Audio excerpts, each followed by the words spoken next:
welcome back to another video, and I'm Avneesh Sharma, and in this video we will discuss about science lesson 9, force and laws of motion. So it is very interesting and very tough.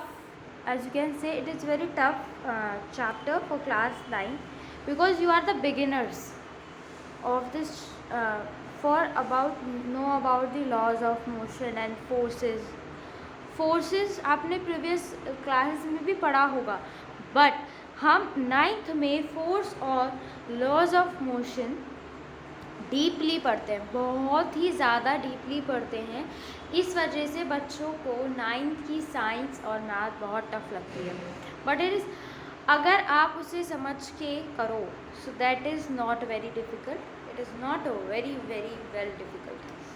Okay, so in the previous video we will discuss about momentum, change in momentum, rate of change in momentum, laws of inertia, types of inertia and causes of inertia कि क्यों होता है.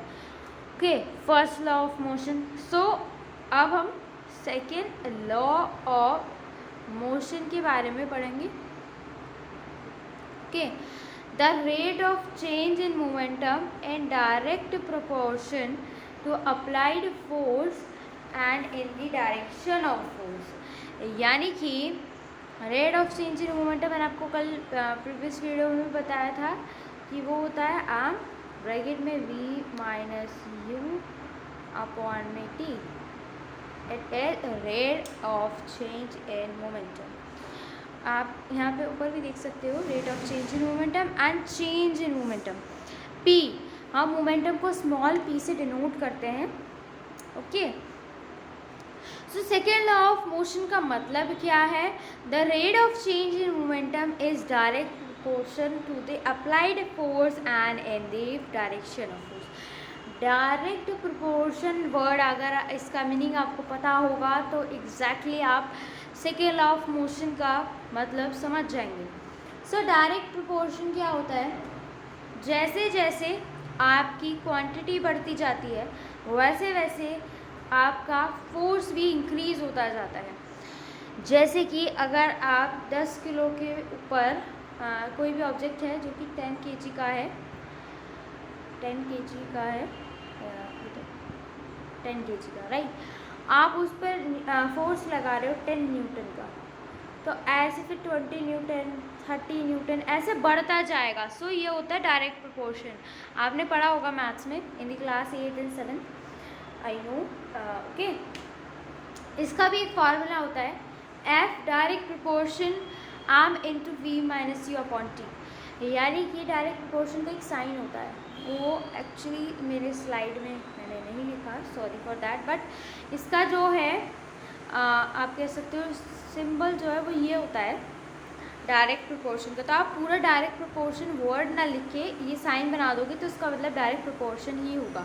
सो हम इसे ऐसे लिख सकते हैं F direct proportion m into v minus u upon में टी. ओके, ये ना अपॉन में टी पूरे पे आएगा. अब हमें प्रूफ करना है कि F is equals to M into A. M into mass, A into acceleration and F is equals to force. So yes, हमें प्रूफ क्यों करना है? क्योंकि सेकेंड लॉ ऑफ मोशन का second formula F is equals to M into A होता है. और इसको हम आप अभी आगे पढ़ोगे पर मैं आपको पहले ही बता देती हूँ. एक होता है फॉर्मूला ट्राइंगल. आई होप आपको उसके बारे में पता होगा.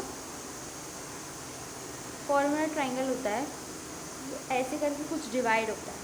ओह सॉरी, ऐसे करके डिवाइड होता है. यहाँ पे नीचे दो पार्ट, हम ऊपर लिखते हैं यहाँ पे F, नीचे लिखते हैं M और A. सपोज़ आपको कोई भी चीज़, देखो यहाँ पे तो हमने पूरा फॉर्म, कभी कभार हमें एक क्वेश्चन में F ये हाइड हो जाता है, ये हमें नहीं देखना, मैंने इसे ब्लर कर दिया. F अपॉन में M दिख रहा हो, F अपॉन में M होता है. कभी कभार F अपॉन में A और कभी कभार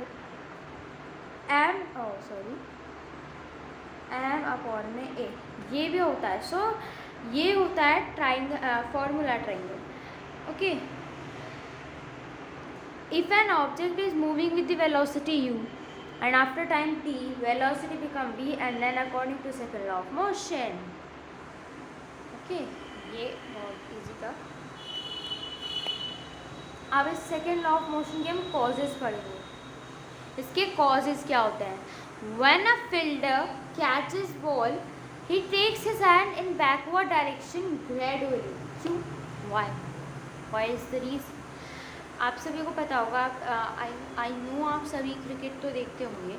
क्रिकेट में आप देखते हो जब भी कोई बॉलर बॉल को फेंकता है, थ्रो करता है, सो जो फील्डर्स होते हैं वो उस बॉल को कैच करते हैं और जैसे ही उनके हाथ में अगर वो आती है तो वो उस हाथ को पीछे ले जाते हैं, राइट? आपने देखा भी होगा ये। सो आपको ये तो पता होगा कि वो इसलिए ऐसा करते हैं क्योंकि उनके चोट ना लग जाए। पर वो चोट लगेगी कैसे? क्यों लगेगी? क्यों लगनी चाहिए? हम तो कहते हैं कि नहीं लगनी चाहिए। सो उसका एक साइंटिफिक रीज़न होता है। सो वो साइंटिफिक रीज़न क्या है?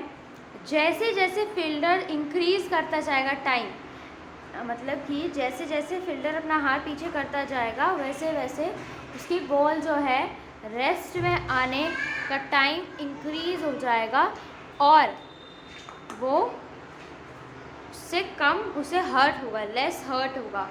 By which rate of change in momentum decrease, यानी कि जब फील्डर अपने हाथ पीछे करेगा तो टाइम इंक्रीज होगा। कि टाइम इंक्रीज का मतलब है यहाँ पे जैसे कि बॉल अगर बहुत ज़्यादा स्पीड से आ रही है, वो जैसे जैसे पीछे होती जाएगी उसका जो टाइम है वो बढ़ता जाएगा उसके हाथ में आने के लिए, यानी कि स्टॉप होने के लिए, राइट? और but rate of change in momentum भी होगा और वो डिक्रीज होगा, यानी कि कम होगा वो। Hence he gets less hurt from his hand, और इस वजह से उसके हाथों में कम चोट आएगी। Okay, a karate player breaks a tile, breaks thick piles of tile in one attack. Piles of tile का मतलब, पाइल्स मतलब होता है ढेर, यानी कि टाइल्स का ढेर। आपने देखा होगा कोई भी कराटे प्लेयर होता है वो बहुत सारी टाइल्स को रख के उसे एक बार में अपने हाथ से मार देता है। ऐसे क्या चोट नहीं लगती? और ऐसा क्यों होता है? अगर आप नॉर्मली ऐसे करने लगो, you are not a karate player, और आप ऐसे करने लगो तो आपको बहुत चोट लगेगी और आप पे टूटेगी भी नहीं वो। पर कराटे प्लेयर क्यों कर पाते हैं, हम क्यों नहीं कर सकते? वो भी तो इंसान ही है, उनके अंदर भी वो स्ट्रेंथ है जो हमारे अंदर है। बट वो in the case the player increase time of contact of hit the tile, यानी कि इसमें जो है प्लेयर इंक्रीज करता है टाइम कॉन्टैक्ट में आने के लिए टाइल्स के, ठीक है? By which rate of change in momentum increase, वो भी बढ़ता है। Amount of force is large and the piles of tiles are broken. Suppose piles of tiles है 20 और जो जिस अमाउंट का हमें फोर्स लग रहा है वो है 40 न्यूटन का। सो फोर्स हमारा ज़्यादा हो गया और हमारी पाइल्स ऑफ टाइल कम है, सो वो टूट जाएंगी। बट क्यों टूटेंगी? क्योंकि उसके हाथ में जो rate of change in momentum है वो ही बढ़ जाएगा, चोट तो लगेगी उसे। बट जब आप कभी भी कराटे प्लेयर की ट्रेनिंग लोगे तो आपको सिखाया जाता है ये, तो पहले ये लोग सैंड में या सॉइल में अपना हाथ ऐसे ही मारते हैं जैसे टाइल पे मारते हैं, क्योंकि टाइल जो है अंदर धंस जाती है।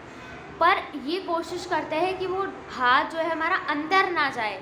सो ये ट्रेनिंग का एक पार्ट होता है। सो आज की वीडियो में बस इतना ही। अगर आपको मेरे पढ़ाने का तरीका अच्छा लगता है तो प्लीज़ मेरे चैनल को लाइक शेयर एंड सब्सक्राइब करना मत भूलना। एंड इस वीडियो पे मैं एम करती हूँ 30 लाइक्स का, एंड आई होप आप ये टारगेट बहुत ही जल्दी अचीव करेंगे। Thank you, have a nice day, may God